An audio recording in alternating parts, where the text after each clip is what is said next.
Okay, welcome back to the Roadmap to Retirement. I am your host, Alex Neary. It is a new year. We're about 2 weeks into January, so we're excited to get started in another year. This is Roadmap to Retirement. Tune in for financial tips, investment strategies, and smart money moves to supercharge your retirement savings. Alex Neary, CFP, and guests are here to help you build your roadmap to retirement. We've got a lot of great feedback the past few years, so thank you to all our listeners who have supported us and given us some information to go on going forwards, make adjustments. I think in 2026, you're going to hear a lot more from me individually, more of these solo episodes. In the past, we did a lot of episodes hosted where I was the host, bringing a guest on, talking about different areas. We still want to do that going forward, but the people have asked for more of me, so here I am. So I thought we'd cover a couple different topics today. The one I want to start with is a cool story that I've read in a few different places. It's come up in more than one book I've read, and I don't know who originally wrote the story or come up with this. Otherwise, I'd give them credit. But it's basically the story of, I've seen it phrased different ways, but we'll call it the Mexican fisherman story. So the premise of the story is that there's a big important businessman from New York City, goes down to Mexico on vacation, and he meets a fisherman while he's there. He's talking to the fisherman, and he learns about his lifestyle and learns that the fisherman goes out fishing a couple hours a day, catches enough to feed himself and his family, and then spends the rest of the day playing music, dancing, enjoying life. And the businessman looks at this and says, wow, what you should do, you're really efficient these 2 hours. Why don't you fish for 8 hours a day? You'll make more money. You can sell some fish, make money from your family, save it, invest it, and then someday you can retire. And the fisherman says, what would I do when I retire with all this money? Then what? And the businessman says, then once you have all this money and you've retired, then you can spend time dancing and singing and playing music like you had been. And it gives you pause. And the point of the story, of course, and nothing super original, is if the fisherman could spend his entire life doing the things he wants to do, why would he dedicate himself solely to collecting money to then start to live 30 years from now the lifestyle he wants to? And again, I've read it more than once. I thought it was an interesting idea, and it circles back to a lot of things that we talk about in financial planning. And it's always if we're setting this goal, what is the point of that? If our goal is to retire, it seems pretty obvious. We want to spend more time with our friends and family. But if our goal is to work 90-hour weeks so that one day we can have more money, drive the car, have a big house, you start to get to what is the point of all this? And I think for a lot of people as they progress in their career, and I'd include myself in this, there's been times in my career where I had been willing to go above and beyond with the idea of if I can do this, then I'll make this money and have something that I can be proud of, but also it would afford me a certain lifestyle. So something to think about with your financial goals is what is the purpose behind it? Is it truly something that you should be sacrificing your time and energy towards? Or are you better off spending time with your friends and family doing things that you enjoy doing now? Not to get all philosophical with you, but I think it's a cool story. I've seen it in a few places, so I thought I would include that in today's episode. Now, this time of year, we get a lot of people who they either read things online, they watch videos. Of course, there's a ton of content out there, including myself. And we start to get into this market prediction space, meaning that it's a new year, 2026. And if you Google 2026 market predictions, you're going to get all kinds of different information from some people that are very credible. They might be a large investment firm. They might be somebody with a lot of letters after their name. They might have a PhD in something, economics, whatever it is. And they want to tell you that in 2026, the market is going to do fill in the blank. And you also hear some people that are just entertainers. There's people that are, I'm not going to name any names, but they have pretty famous shows and YouTube channels and everything else. And they get clicks by saying outlandish things of this is what's going to happen. Or you see a lot of doomsday predictions. We see people out there every year without fail that say, this time is different. Here comes the biggest recession from 2008, since 2008. Do this to protect your money now, buy gold, buy silver, whatever it is. So we want to be careful of those. If you're seeing things out there that sound like wild predictions, it's because they probably are. So what do we do with that? It's not just me going on the podcast to debunk that and tell you not to listen to those people. One of them will be right. At some point, one of them will be right. Just like a broken clock is right twice a day, so are the market predictions. If you predict the doomsday scenario every year for 20 years, eventually you're going to be correct. If you predict 20% return on the S&P 500, sometimes you're going to be pretty close, if not right. So what do we do with that information? I think the big thing for investors is make sure that whatever the philosophy you're following today can hold up in any condition. So if you think that you're an aggressive investor, and we see this a lot, I have people come in that They've got their retirement accounts, their life savings. Oh yeah, Alex, I'm aggressive. I like to take risk. And really what they mean is they've enjoyed the benefits of that risk in the past, and they think they'd like to enjoy the benefits of that risk into the future. But then fast forward, they come back in 6 months later, maybe the market's not doing so well, and you can tell they're nervous. They're sweating a little bit. We saw this most recently, almost a year ago, when we had the trade tariff stuff going on.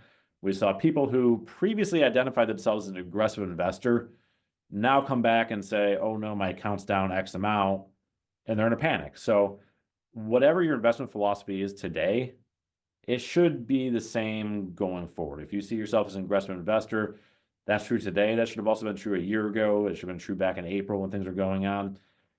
Try to battle test that a little bit. And part of that also is not only am I an aggressive investor, what does that mean for me at my stage of life? There's really two components. There's how much risk are you comfortable with, meaning what can you stomach when the market goes down? But then there's also this piece of what's your time horizon.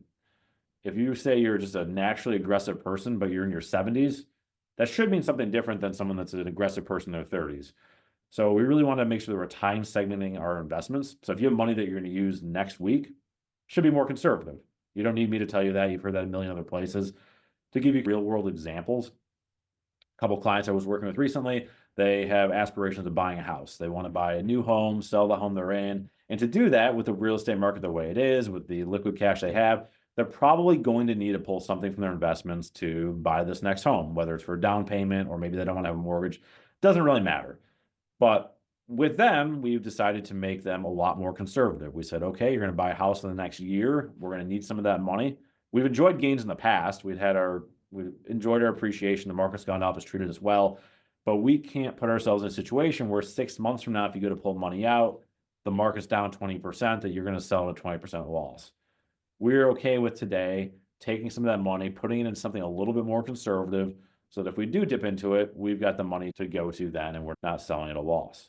Now, with that, what if this person's now concerned that they've seen the market run up the last 6 months? Their advisor told them to sit in cash, go into fixed income, something more conservative. And now they're saying, hey, Alex, look, the market's done really well the last 6 months. I wish I was part of that. That can be equally as hard to stomach as loss, knowing that you had this opportunity cost. You chose to get more conservative. You had good reason to do, but because you didn't stay more aggressive, you now missed out on thousands of dollars in gains. Unfortunately, that's part of investing. I would much rather have that person be conservative, have the money to do what they need to do. And then once they get through that stage of life where they're buying the house and their investments are now more in a long-term bucket, their expenses have leveled off, they know what they can expect going forward, then moving things back into something that's more aggressive with the understanding that we're not going to touch this for 10 years like we originally planned, I think makes a ton of sense. So the psychology of investing can be interesting. Now, the next piece of this is, what about younger investors? So I'm talking about somebody that's retired, they want to buy a house. What if I'm 35 years old and I'm thinking about, my retirement, I save. I live in a world where I can go on my phone anytime, any day, and I can look at the most up-to-date information about my investments. So it's a blessing and a curse, right? It's nice that we have the technology that you can go in, you can check these things. But what we see more often is people that are checking every day habitually. They check their investments every single day, and they're thinking about it, whether or not they're losing sleep over it or whether they think it is stressing them out. A lot of times it is causing some level of stress and discomfort to know that my account's up or down 1% today, even though I'm 35 years old and I'm not going to touch this money for another 3 decades, maybe. So what do you say to that person? I guess I tell them not to look, but it's hard to do that. I think one thing that can create a barrier is you delete the app off your phone. I know this is a good trick for a lot of people that have a shopping problem. I've heard people say, I spend too much money on Amazon.com because it's so easy. I can go on my phone, I open the app, they've already got my credit card information in there. I see something I want, I click, it's on my porch in 2 days. So one easy way to create a barrier to this habit is have a rule where you don't have the Amazon app on your phone. It doesn't mean you can't use Amazon, doesn't mean you can't shop, but it just means that if you want to go buy something, you need to pull up your laptop, open a browser, go to Amazon.com, type in your password, unless it's saved in your browser, which it probably is, but type in your password and then go buy that thing. And by creating that barrier, it makes that behavior a little bit less likely. Where did I start on this? We're talking about your investments. Same thing if you have a habit of checking your investments too much.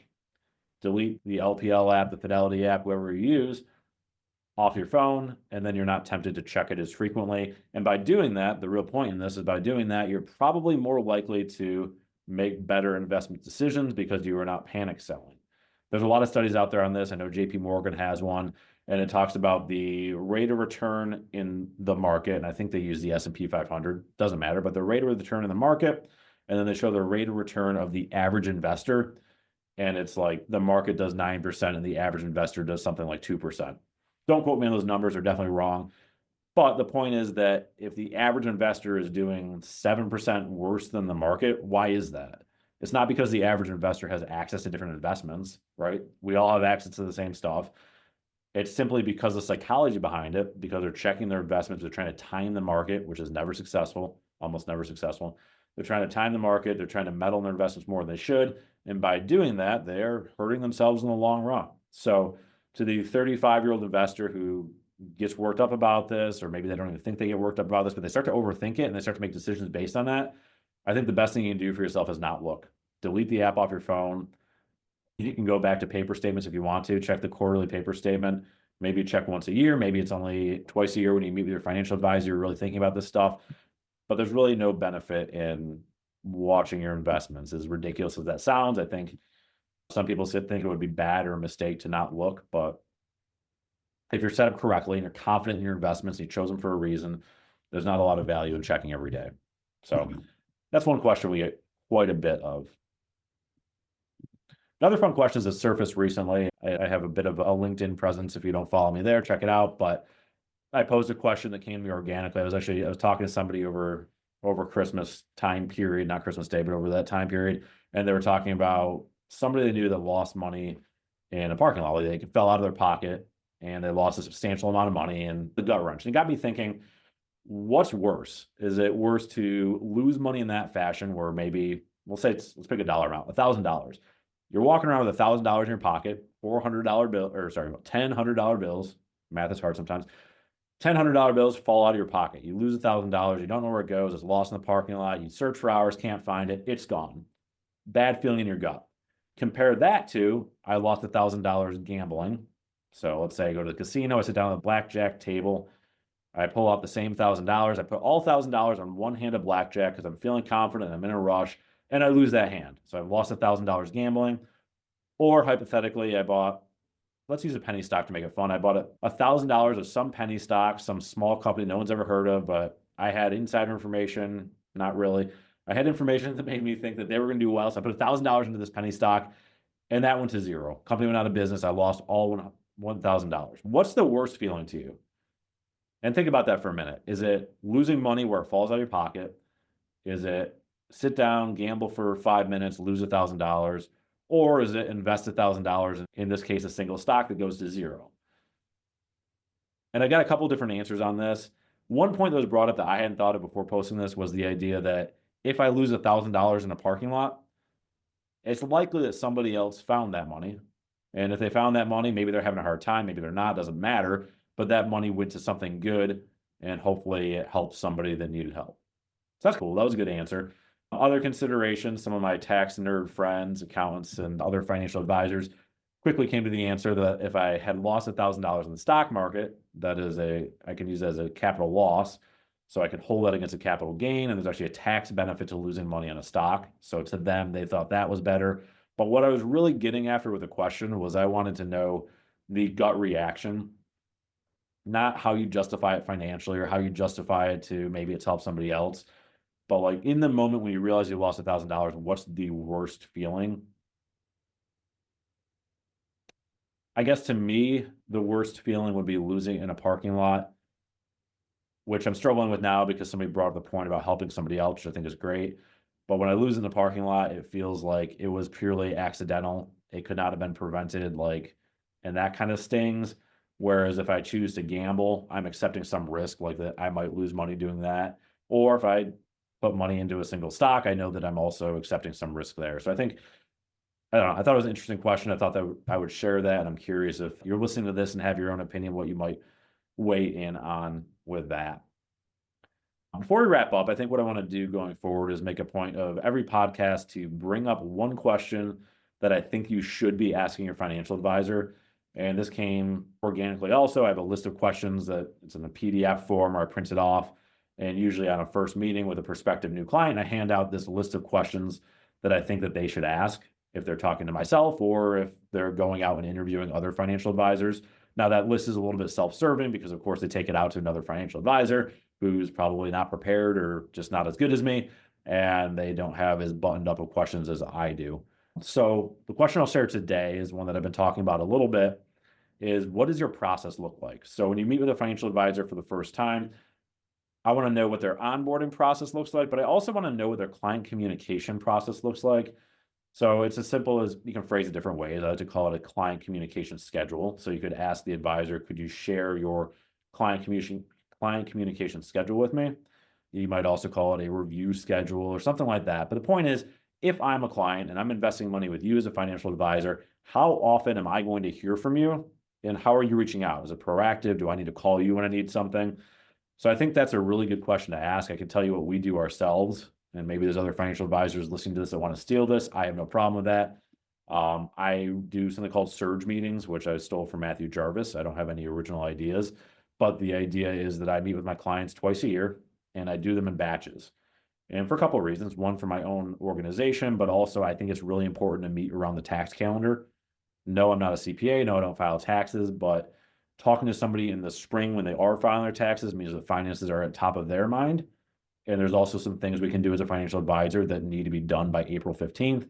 And then talking to people again in the fall, we can get into tax loss harvesting, Roth conversions, RMDs, and a lot of things that can only be done in the fall and need to be done by December 31st. So all of my clients hear from me right around tax time. So usually March, April-ish, and then again in October or November. So every single one of my clients knows that we're going to proactively reach out to them in that time period to schedule a meeting to sit down in person, sometimes on Zoom in the modern world, and review their finances, give some advice as to what we can do by those given deadlines, and make sure we're staying in contact. In addition to that, recognizing that sometimes people have questions in between, sometimes there's other things throughout the year that make changes to their finance, we do touch base calls in between. So in January, we do a New Year's touch base call. That is not me calling people. That is us scheduling a time to talk on the phone, which I think is important. I don't want to call somebody when they're walking through the grocery store and they've got a million things on their mind. I want them to know that I'm going to call them at 1:30 on Tuesday. We're going to talk for 15 minutes. We're going to get caught up for anything that's changed in their finances. And it gives us an opportunity to tee up the next meeting. So if I'm talking to you in January and I know that we're going to meet in March, I can say, hey, we're meeting in March. What are some things that you want to make sure we have on the agenda for that meeting? And sometimes it's nothing. Sometimes they come back to me and say, oh, nothing's really changed. I'm looking forward to seeing you in March. We'll talk to you then. Other times it's, hey, Alex, I know I said that I was going to retire in 3 years, but the job's not going great right now. I really want your thoughts when we get together in March about what it would look like if I retired this summer. Or, hey, something happened with the house. We're actually going to need $30,000 for a remodel.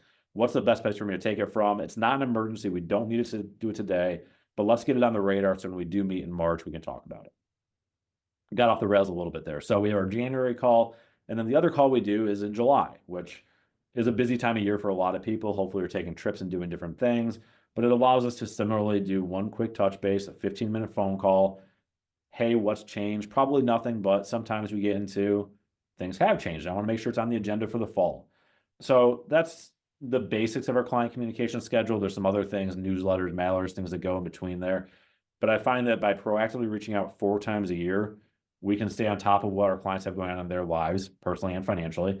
We can stay ahead of any issues, which I think is where a lot of advisors make a mistake, is by the time they're reaching out and talking to their client, something's already happened, something's already changed, and they miss the window. So we want to make sure that we're staying ahead of it in that fashion. So yeah, that was the question for this week's podcast was, what does your client communication schedule look like? That's my answer. If you're an advisor listening to this, feel free to steal that.